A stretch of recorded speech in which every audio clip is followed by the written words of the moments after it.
Paz, paz, irmãos, boa noite, tudo bem? Quem tá aí online já me diz aí um oi, dá um oi aí pra mim, me saber quem tá, né? O nome desse curso é Regras ou Segredos para Sair das Dívidas.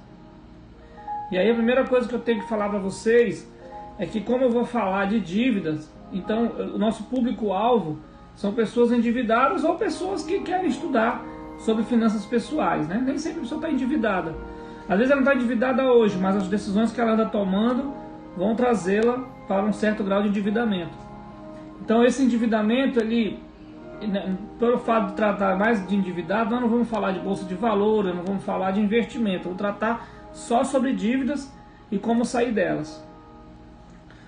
Aí é um termo que eu gosto muito, essa frase, ó: felicidade financeira está na disciplina e não apenas nas ferramentas.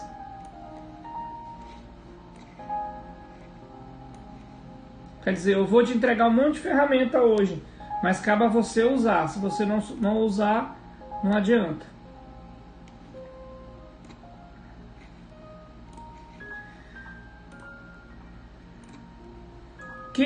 Quem não sabe que se gastar demais vai se endividar, né? Então, todo mundo sabe que se gastar demais vai se endividar. Então, as pessoas se endividam por quê? Vamos falar isso hoje. Por que as pessoas se endividam? Todo mundo sabe que se você gastar mais do que ganha, você vai se endividar.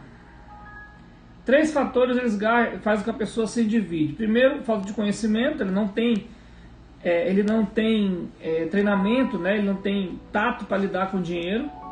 O item 2 é desequilíbrios emocionais, pessoas que gastam porque está com raiva, gastam porque está apaixonado, gastam porque está feliz, ou seja, tudo é motivo para gastar. Todas as decisões que ele toma, elas têm envolvimentos emocionais. Então isso é muito perigoso, porque você acaba tomando decisões com base em sentimentos. E toda vez que o sentimento fica mais alto do que a razão, você vai passar dificuldade. E o item 3 é a falta de disciplina. Vamos falar muito sobre disciplina hoje. Então, eu vou te entregar ferramentas, mas depende de você usá-las. Primeira parte, gente, primeiro ponto de quem está endividado é reconhecer que está endividado. Enquanto você não reconhece que está endividado, já ouviu falar naquele termo? Eu bebo socialmente. Quer dizer, quando eu quiser eu paro, eu bebo socialmente. O cara bebe todo dia. Quando o dia que ele não bebe, fica se tremendo. Olha lá. Mas ele não reconheceu ainda que ele é um alcoólatra. Então o primeiro passo do endividamento é a pessoa reconhecer que ela está endividada, que ela é um endividado. Porque o endividamento ele é uma consequência. Então a gente precisa entender que para que eu possa mudar os meus frutos futuros, eu tenho que mudar as decisões de hoje. E a primeira decisão é essa: reconhecer que você está numa situação de endividado. Então assim acontece com quem está endividado. Ele não consegue girar o mês, ele não consegue pagar as contas certinhas, vive pagando juros, às vezes paga juro para agiota, às vezes paga juro de cartão, às vezes paga juro no cheque especial. Porém, na mente dele, ele não é um endividado. Mas ele não é endividado porque ele ainda nunca parou para somar as contas dele realmente e ver se ele consegue pagar. Então o primeiro passo para quem está endividado é esse: é reconhecer o endividamento. Reconhecer que está em dívida, senão você nunca vai conseguir ir para o segundo passo. E aí eu queria fazer um teste com vocês, só que não vai dar tempo, porque é pouco tempo. O que seria esse teste? Você vai pegar, vou mandar depois, vou anexar aqui nas mensagens, né, dessa postagem. Eu vou colocar esse teste e você vai preencher esse teste. São 13 perguntas. Você vai responder sim ou não apenas, e aí você vai fazer mais ou menos uma ideia de se você está em situação de endividamento ou não, se a tua situação preocupa ou não. Você já ouviu a expressão trabalho e nunca tenho nada? Essa é a situação de quem está endividado, porque ele trabalha, mas ele não consegue fazer o dinheiro trabalhar para ele. Ele trabalha praticamente para comer, porque o salário que ele recebe muitas vezes não cobre nem o que ele gasta no mês. E aí ele trabalha mais para poder cobrir o rombo. Aí ele consegue cobrir o rombo. Aí ele trabalha mais ainda porque ele já criou um outro rombo. E aí por diante. Então, a pessoa que tem uma situação de endividamento, ela sempre vai patinar. Ela nunca vai crescer. O que é o endividamento? Isso aí eu quero colocar para vocês aqui, ó. O que é isso aqui? Isso aqui é um balanço patrimonial, ou seja, não é um balanço patrimonial, é um planejamento familiar, melhor dizendo. Então aqui você vai ter lá no início, ó, 3 mil que a pessoa recebe, 3 mil que a pessoa recebe, socorro, é isso aí. Como saber gastar? A pessoa que conta a pagar é todos os meses. É verdade, socorro. Todo mês tem conta. Então, você tem 3 mil de recebimentos, aí você recebe o salário de 1.000 mais 2 mil, vamos dizer que tu tenha um marido, né? Então, 1.000 para um, 2 mil para o outro, quer dizer, você recebe 3 mil por mês. Aí tem os gastos de energia, aluguel, combustível, alimentação, extras. Então, no mês você está sobrando R$1.200. Aí você tem uma poupança, você tem um investimento, você tem outros gastos e aí por diante. Essa aqui é uma situação em que você está bem, você recebe e sobra dinheiro. O que acontece com o endividado? É o contrário. Ele vai receber aí 3 mil e vai gastar 5, 6, 7, 8, 12, 20. Entendeu? Então, a cada mês que se passa, em vez de ele pagar as contas, ele vai acumulando as contas, acumulando as dívidas. Então, o primeiro segredo que eu vou contar para vocês aqui é o seguinte: reconhecer o endividamento, fazer sobrar dinheiro nesse orçamento e controlar. Por que eu falo que tem que sobrar o dinheiro nesse orçamento? Imagina que você ganha 3 mil reais por mês e você deve uma dívida de 30 mil, você tem uma dívida de 30 mil reais. Em quantos meses você vai pagar? Aí você pensa assim, perdão, aí você pensa assim, se eu devo 3 mil e se eu devo 30 mil, ganho 3 mil, em 10 meses eu pago. Só que não é assim que funciona. Você vai pagar suas dívidas com o valor que sobra do teu orçamento. Então o primeiro passo para quem quer sair das dívidas é reconhecer que existe a dívida, e o segundo passo é cortar gasto para fazer com que o teu orçamento comece a sobrar dinheiro para que você possa pagar a dívida passada. Então vamos dizer que se você ganha 3 mil, você vai ter que ter aí uns 2.500 de gasto para sobrar 500 reais, 600 reais, 1.000 reais. Aí você vai pagar a dívida passada com esse valor que sobra. Por isso que é tão difícil uma situação de endividamento. Quando a pessoa está doente, ela toma remédio, sai e pronto. Endividamento não. Você passa 3, 4, 5 anos devendo, para depois começar a pagar, para depois tentar sair das dívidas. Então, quer dizer, é uma situação que é um longo período, mas o primeiro passo tem que ser dado. O primeiro passo é o quê? Ver, colocar no papel tudo que você recebe no mês, tudo que você gasta nesse mês, e aí você vai ver se vai estar sobrando ou vai estar faltando. O que eu tenho que fazer, Isaac, para sobrar? Eu vou falar mais adiante. Mas a priori entenda o seguinte: enquanto você não conseguir fazer com que esse seu orçamento sobre dinheiro, você nunca vai conseguir sair das dívidas. Não, Isaac, mas o problema não é o que eu gasto. O problema é que eu ganho pouco. Gente, geralmente não existe quem ganha pouco. Existe quem gasta muito. Por exemplo, a pessoa que ganha 2 mil reais, eu não vou dizer que é muito ou pouco, porque eu não sei. É verdade, Dalé. Anota tudo que você gasta, que aí você vai ter uma noção de quanto que você gasta para você. Porque como é que você vai controlar o que você não sabe? Às vezes a pessoa fala assim, poxa, eu quase não gasto. Aí ele janta 20 reais numa jantinha, num espetinho, 2 espetinhos com a família e tal, um refrigerantezinho, 20 reais numa noite. Só que 20 reais numa noite, gente, em 30 dias é 600 reais. Então uma pessoa que ganha 1.000 reais, por exemplo, ela já consumiu 60% do salário dela. Então o orçamento é fundamental. Começar a colocar no papel o que você deve, o que você recebe, o que você gasta, é fundamental para quem quer sair das dívidas. É verdade, Socorro. Mas tem muita gente devendo. Até por isso mesmo você tem que fazer agora esse orçamento. Verificar. A Socorro está dizendo que nessa época está devendo muito por causa da pandemia. Muita gente vai ficar devendo. Por isso que eu quis fazer esse curso. O segredo agora é você anotar. Anotar o que ficou de dívida, anotar o que você espera receber quando tudo isso passar, ou o pouco que vai receber durante esse período, e tentar equilibrar. um pouquinho do mês, um pouquinho de dívida passada. Paga mais um pouquinho do mês, paga mais um pouquinho de dívida passada. E aí por diante. Depois que você conseguir fazer com que o teu orçamento sobre, aí você vai começar a pagar as dívidas. Mas a gente sabe disso, por que tem tanta gente endividada? Aí eu quero falar uma coisa que também é muito importante, muito importante. Eu não quero me prolongar demais, gente, nesse curso. O básico do curso é reconhecer que você está endividado. O segundo ponto, você tentar equilibrar o teu orçamento, fazer o teu orçamento sobrar para que você consiga pagar as dívidas passadas. E por que muita gente não consegue fazer isso?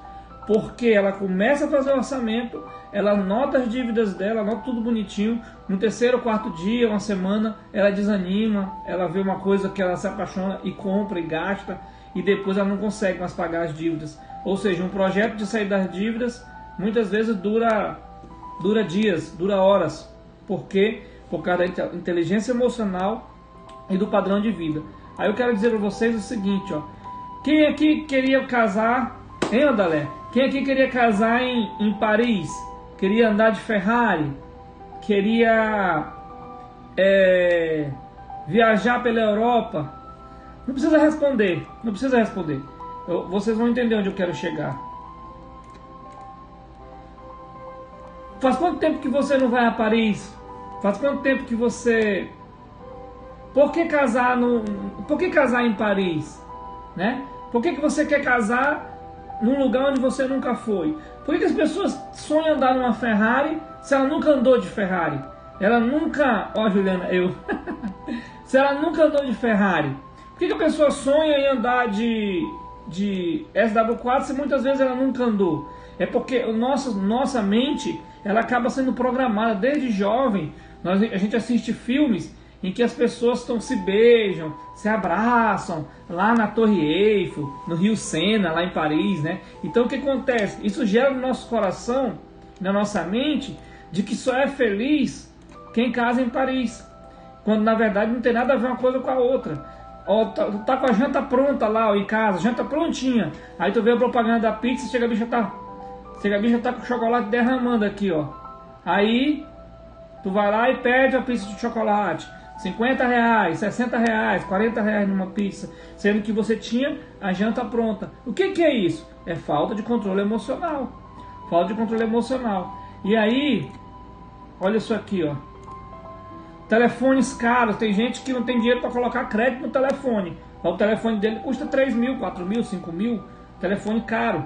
Isaac, tu é contra o telefone? Muito pelo contrário.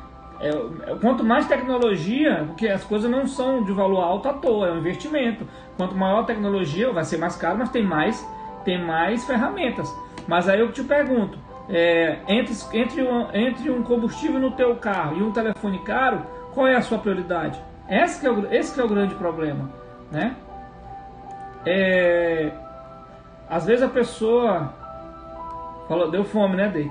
Às vezes a pessoa tem um carro, paga mais da metade do salário dele, ele está pagando o carro, a parcela do carro, mas ele tem vergonha de dizer para as pessoas que ele não está bem, que ele não está aguentando pagar o carro. Eu conheço pessoas, gente, que pagam R$400 de Sky, mas não tem dinheiro para pagar a energia de casa. Nada contra Sky, nada contra TV a cabo, né? TV por assinatura. Agora a questão é prioridade. A questão é prioridade. Só que tem um detalhe, ó. Eu não consigo mudar as minhas atitudes se eu não mudar a minha mente. Porque o que é um padrão de vida? Padrão de vida é tudo aquilo que você consome. Por exemplo, o meu carro, o meu telefone, os lugares onde eu frequento, os lugares onde eu viajo. Tem gente que passa fome, mas não perde uma viagem. Ele tem que viajar todo final de ano. Aí ele passa o ano todo endividado, mas ele não deixa de viajar. Então, o que eu preciso fazer? Antes de eu mudar o meu comportamento, eu tenho que mudar a minha mente de endividado. Porque as pessoas estão passando por endividamento, mas elas estão conformadas, estão achando isso normal, quando não é. Então, não adianta tentar mudar o comportamento se eu não mudar a minha mente. Não podemos nos conformar com o que é ruim. Ah, é assim mesmo, todo mundo deve, é assim mesmo. Uma hora eu consigo me livrar disso. Se você não se conscientizar de que tem que mudar o teu jeito de ser, o teu padrão de vida está muito alto, o teu salário, não, o problema do padrão de vida é que quem sustenta o teu padrão de vida é o salário.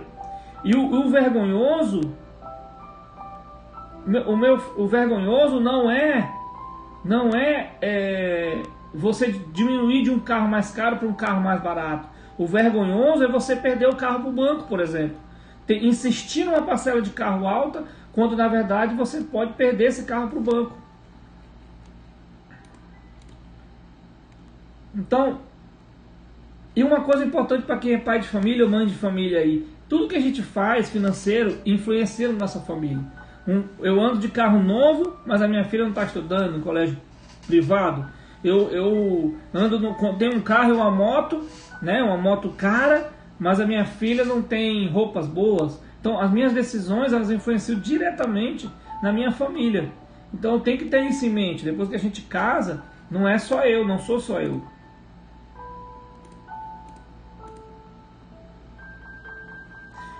Por que as pessoas passam dificuldade financeira também? Treinamento. Se eu fazer uma pergunta para ti. Se eu comprar um piano, melhor piano do mundo, isso me torna o melhor pianista do mundo? Com certeza não. Se eu comprar um melhor carro do mundo, comprar uma Ferrari, isso me torna o melhor piloto do mundo? Com certeza não. Se eu comprar uma moto, me torna o melhor motoqueiro do mundo? Com certeza não. Então, as melhores coisas da vida a gente precisa treinar. A gente precisa estudar, precisa aprender. Aí tem gente que fala assim, eu não quero estudar financeiro. Eu já estou todo endividada. As pessoas que estudam finanças geralmente são as pessoas que não devem. Porque elas entendem o orçamento, conseguem colocar o padrão de vida delas dentro do orçamento familiar, e aí ela não passa dificuldade. Então, melhores coisas da vida, precisa treinar, a gente precisa quebrar esse paradigma de que só estuda financeiro quem deve. E o foco. Quando a gente tem foco, a gente não se distrai com bobagem. E aí a família tem que se ajudar. Porque a gente é imediatista, nós somos imediatistas. As pessoas, elas querem, por exemplo, ter uma casa nova, ela quer ter uma faculdade paga, mas na primeira oportunidade que aparece uma festa para ela ir, ela troca todo um sonho do futuro, todo um projeto do futuro por uma coisa momentânea, uma coisa ali de momento, usufruir do que provavelmente ela ainda não teria que usufruir naquele momento. Uma pessoa que tem a mente de milionária, a pessoa que tem a mente rica, ela não gasta desnecessariamente. Ela tem controle emocional para entender que tudo na vida tem um momento. É melhor você viajar hoje, passar um ano devendo, perder carro, perder moto, energia cortada, aquela confusão, ou é melhor você investir, trancar, fechar as torneiras, se equilibrar financeiramente e daqui a 2, 3, 4 anos você consegue ter uma vida financeira tranquila. Porque a questão não é viajar ou não viajar. A questão é a consequência disso. É você viajar por uma semana e passar um ano endividado. Então nós não podemos ser imediatistas. A gente tem que ter um projeto de vida em mãos, saber o que a gente quer plantar, para depois, no momento certo, poder colher. O Dave está falando que gosta de finanças, né, que é muito top. E é verdade, sabe por quê? A finança, assim como uma planta, você tem que plantar e esperar o tempo certo para colher. Não adianta você querer pegar um dinheiro hoje e amanhã já querer usufruir. Acontece muito, tem um livro do Thiago Brunet, que ele fala que o dinheiro é emocional. Eu não sei se eu tenho, eu não sei se ele está aqui. Não está aqui não, está por aqui. Ele fala que o dinheiro é emocional. Ele fala que às vezes a pessoa gasta porque ela vê, tá aqui.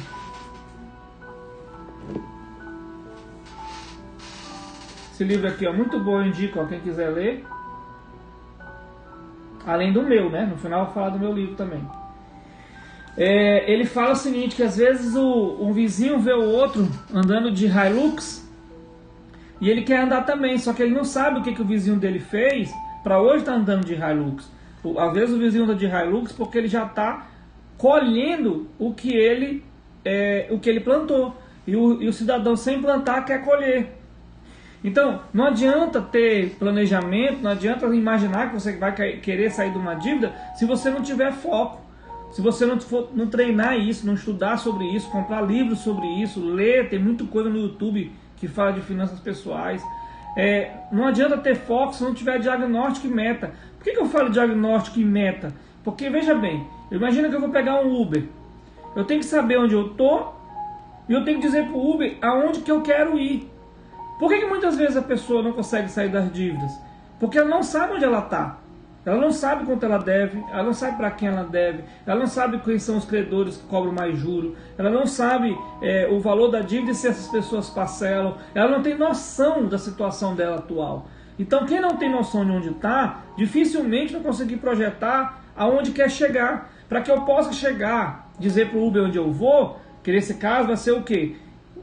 Pegar o Uber vai ser quanto que eu devo, para quem eu devo, quem me cobra juro, e para onde eu vou no Uber vai ser quanto tempo eu demoro para pagar isso, meu projeto pessoal de sair das dívidas. Eu tenho que enquadrar o que eu devo dentro desse projeto pessoal, e aí é um diagnóstico e a meta. Se eu não tenho uma meta, se eu não sei quanto que eu devo, para quem eu devo e quanto tempo eu quero pagar, eu não vou sair nunca dessa dívida. Para encerrar, eu quero falar um negócio para vocês. Lá em 1 Samuel 19, versículo 8 a 10, diz assim: novamente houve guerra contra os filisteus. Davi os atacou e derrotou tão completamente que eles fugiram. Um dia um espírito mal mandado pelo Senhor dominou Saul, e ele estava sentado em casa com a lança na mão. E Davi estava ali tocando lira. Saul tentou espetar Davi na parede com sua lança, mas ele se desviou e a lança ficou fincada na parede. Então Davi correu e escapou. Então 1 Samuel 19:8. Essa palavra, vou resumir, essa passagem é a passagem que fala que Davi foi perseguido por Saul. Quando Davi fez sucesso, matou Golias, e todas as guerras que ele ia, todas as batalhas que ele ia, ele ganhava, as mulheres começaram a elogiar Davi, né? E Saul ficou com inveja, ficou com ciúme e começou a perseguir Saul. E aí Saul começou a perseguir Davi. E aí Davi fugiu. Na época Davi já era general do exército de Israel, e quando ele foi embora, passou-se um tempo, Deus se irou contra Saul, tirou Saul do cargo de rei. Resumindo a história, em 1 Samuel fala isso, né? E Deus mandou que Samuel ungisse Davi como um novo rei. Então, onde eu quero chegar com essa passagem? Eu quero mostrar para vocês que às vezes a dificuldade que a gente passa, elas são somente para que Deus nos tire da zona de conforto. A gente precisa entender que dificuldade ela vem para nos experimentar e também para a gente criar experiência. Se Davi não tivesse sido expulso por Saul, não tivesse sido perseguido por Saul, provavelmente ele seria conhecido como o Davi que matou Golias e o Davi general do exército de Israel, quando na verdade o que Deus tinha para ele era: Davi matou Golias e Davi é rei de Israel. Então por que ele foi rei de Israel? Porque ele saiu e deixou de ser oficial do exército devido à sua perseguição, a perseguição que sofreu, e ele acabou depois voltando como rei. Então essa palavra ela serve para nos mostrar que muitas vezes o que a gente passa é para que a gente entenda que Deus trabalha em nossas vidas. Às vezes, Socorro, Juliana, Deike, às vezes Odaleia, a gente tem que entender que eu digo sempre que depois dessa pandemia aí, depois de tudo que aconteceu, tem muita gente que vai sair dessa pandemia com outro ramo. Pessoas que mudaram de ramo, pessoas que vão sair muito melhor do que entraram. Passei dificuldade, passou, mas a dificuldade vai servir para alguma coisa. A dificuldade vai servir para você criar experiência. Muita gente nesse período mudou de ramo, nesse período começou a vender mais virtualmente, nesse período quebrou preconceito de não mexer com o telefone, não mexer com o Facebook, não mexer com o Instagram, porque foram obrigados a ir para a tecnologia para poder resolver os seus problemas. Então, nesse período, depois de passar essa pandemia, muita gente que estava na zona de conforto, assim como o Davi estava, vai começar e vai sair dessa zona de conforto, saiu já dessa zona de conforto, e quando passar essa pandemia, eles vão dar um grito de vitória, vão agradecer por tudo que passaram, porque foi justamente a pandemia que todo mundo fala mal, foi o motivo para que ele crescesse e o motivo para que ele mudasse os rumos da vida dele. Então, eu quero que você saiba que um endividado ele não é o fim do mundo, não. Entendeu? A situação de endividamento ele é um processo só, não é o fim da sua vida, não. Paulo, que é um dos grandes homens da Bíblia, já chegou até a afundar barcos, já naufragou barco com ele não morreu, ele não desistiu depois disso. Então, situação de endividamento, o que é? Reconhecer, estudar, fazer um orçamento, fazer com que as tuas dívidas caibam dentro do teu orçamento para que elas possam ser pagas, diminuir o teu padrão de vida, tentar cortar coisas supérfluas e você tentar enquadrar o que você ganha ao que você gasta. E saber que tudo na vida é um processo, tudo na vida é uma situação em que Deus nos permitiu passar. Eu já passei por uma situação de endividamento, duas na verdade, de endividamento, e eu estou vivo. Passei, aprendi. O importante é não cair de novo. O importante é que você saiba que o que você passou tem que servir, de uma forma ou de outra, tem que servir de aprendizado. Porque senão você vai viver num círculo. Sai do endividamento hoje, amanhã cai de novo. Sai do endividamento hoje, amanhã cai de novo. Então, as palavras eram essas, que Deus te abençoe.